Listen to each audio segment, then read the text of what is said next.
pagkikita natin every year. It's usual. Diba? Una at huli. Pangalawa nito doon na sa pagbabasura. Kaya hindi tayo pwedeng mag-consider na magkaroon tayo ng final meeting to. Wala nang kasunod, parang awain nyo na. At kayo yun, wala na kayong kasunod na kitain ako. Dahil most of you, ayaw akong makita. Ay, hindi. Dahil sa makalan ko. Huling makain mo na to sa amin. Ayun nga. Dito tayo muna sa listahan. Punta tayo sa listahan. Nakalist na mga ano. Kung napapansin nyo, nasa 15 na tayo. 55. Pero bakit? Ayun nga, ang sabi ko, sa umpisa niya, nag-umpisa yan, 11 groups lang. 11 leaders, pero ilang group lang yata, nasa 6 or 7. 11 leaders, I'm not sure 7 or 8 lang na grupo. English naman for ano pala? Yeah. I forgot, Mo. I'm sorry. Yes. Anyway, later I will introduce you, everyone. You need to introduce with us so we can, we can know each other. Oh, yan na. If you notice in our list, at our group, we are in total of 55 officially. Officially, that means that later maybe someone can join. It's okay. This list is from very edition to current. Why we don't delete it, or we always recognize the first edition because we want you to show everything that they are part from the very beginning, and we respect whether they are in the event, whether they are in the, especially we are in here today or even in the event, but they are still here. We always recognize with them because they are we are the part of this event. So it doesn't mean, now we don't mean that we just 40 out of 15 only one. I need to speak English. Very good, Mom. Okay. Translation. Come here. For a very quick description of Filipino ako at Hong Kong, for a simple description of Filipino ako at Hong Kong, it doesn't mean just Filipino, because we are very happy that most of this event, the joiners are most of domestic helpers. Yeah. So Indonesia they are a pioneer, one of the pioneer. They are the pioneer of this event. So meaning of the Filipino ako at Hong Kong, that means who are you as a Filipino here in Hong Kong? What's your lifestyle? Are you a good influencer or a negative or positive vibes to everyone like that? So that's what that's the meaning of the Filipino account. It's up to you how you live here or what is your lifestyle here in Hong Kong. But of course, we recognize for this Filipino account Hong Kong the healthy lifestyle. We don't appreciate any negative vibes, right? So as much as possible, we need to avoid the negative things, stuff. So that's why sometimes I advise you, I remind you, politics, marites, gossiping, gossiping is marites in Filipino. Yeah. So it's not allowed. Bullying is not allowed in the page.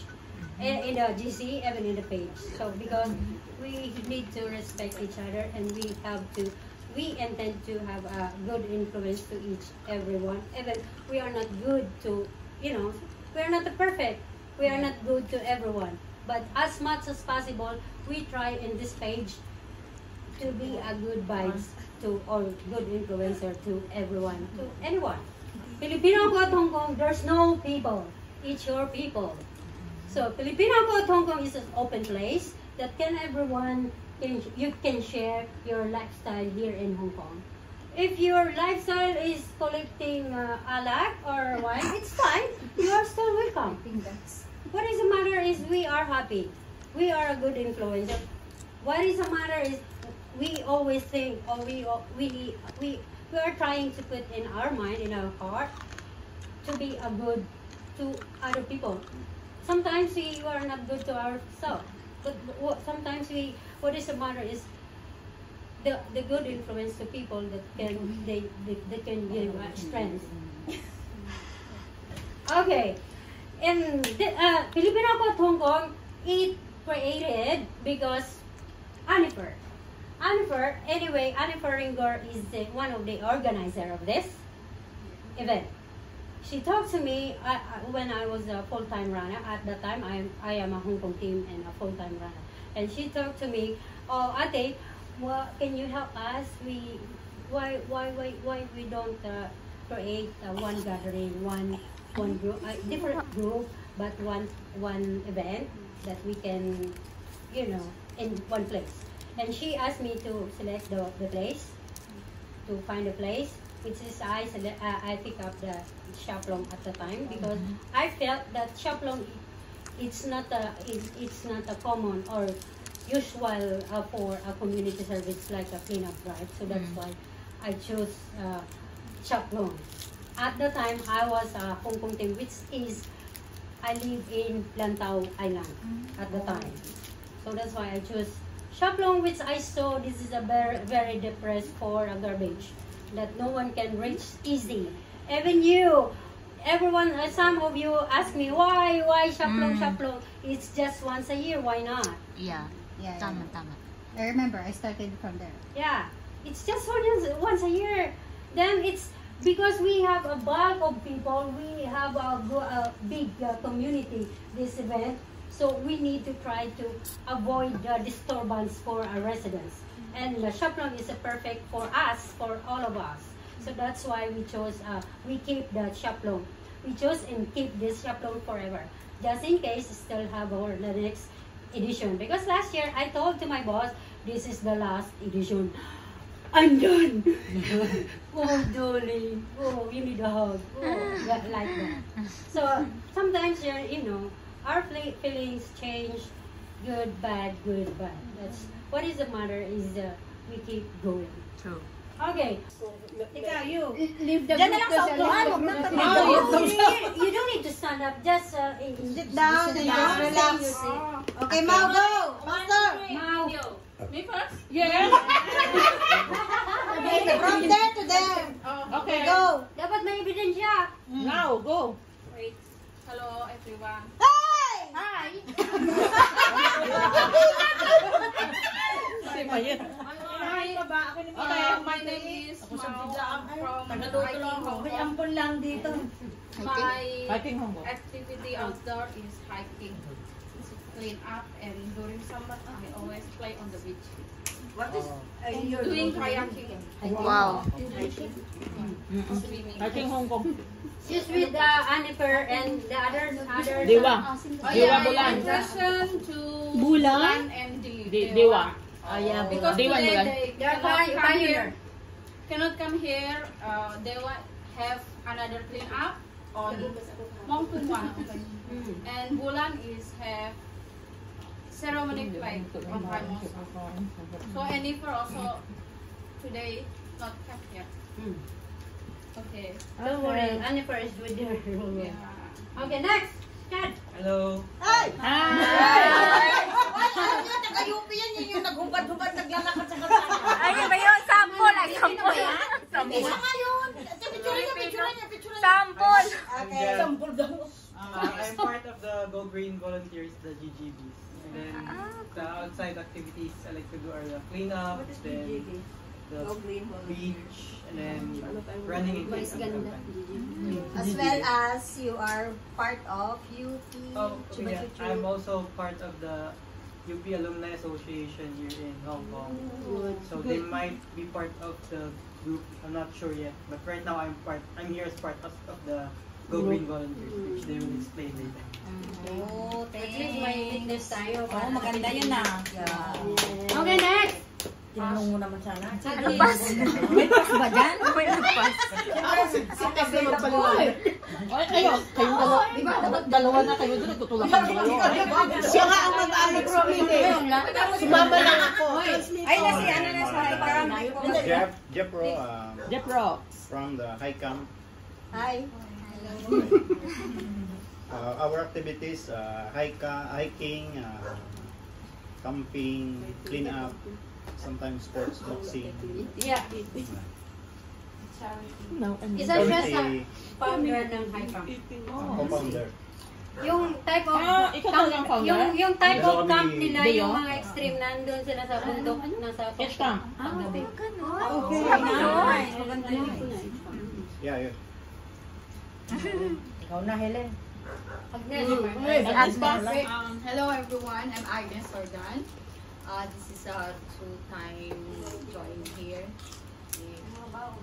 Here po. I'm also the manager of Colon Race Club, and I'm also the ambassador of the community.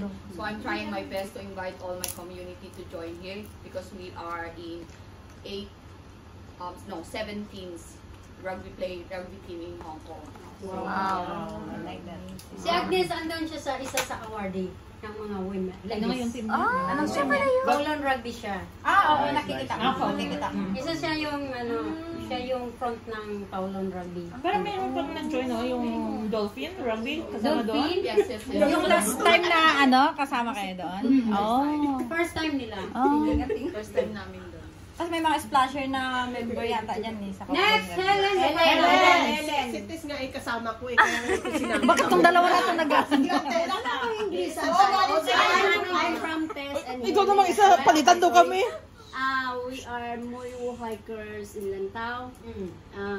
Our like activities are eating, Hiking hiking and drinking. We join run also races and then voluntary. Ano pa? Boating. Ay, yung dragon. Dragon boat.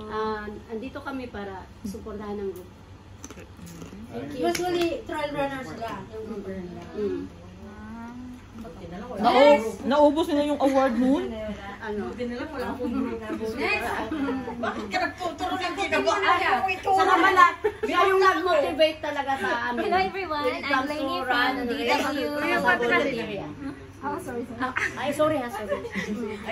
This is, repeat, rewind, please. Hello everyone, I'm Lainey from DWC Hikers. Hi! Nice to meet you. Our activities is, in winter we go hiking, but in summer mostly we go island hunting, and go beaches. And then, trip to China. Kaurangan ng mga DWC. Domestic Workers Corner. TWC. Pero isa sila sa department ng Domestic Workers Corner. Hikers sila. Iba yung mga taga-upo. Hi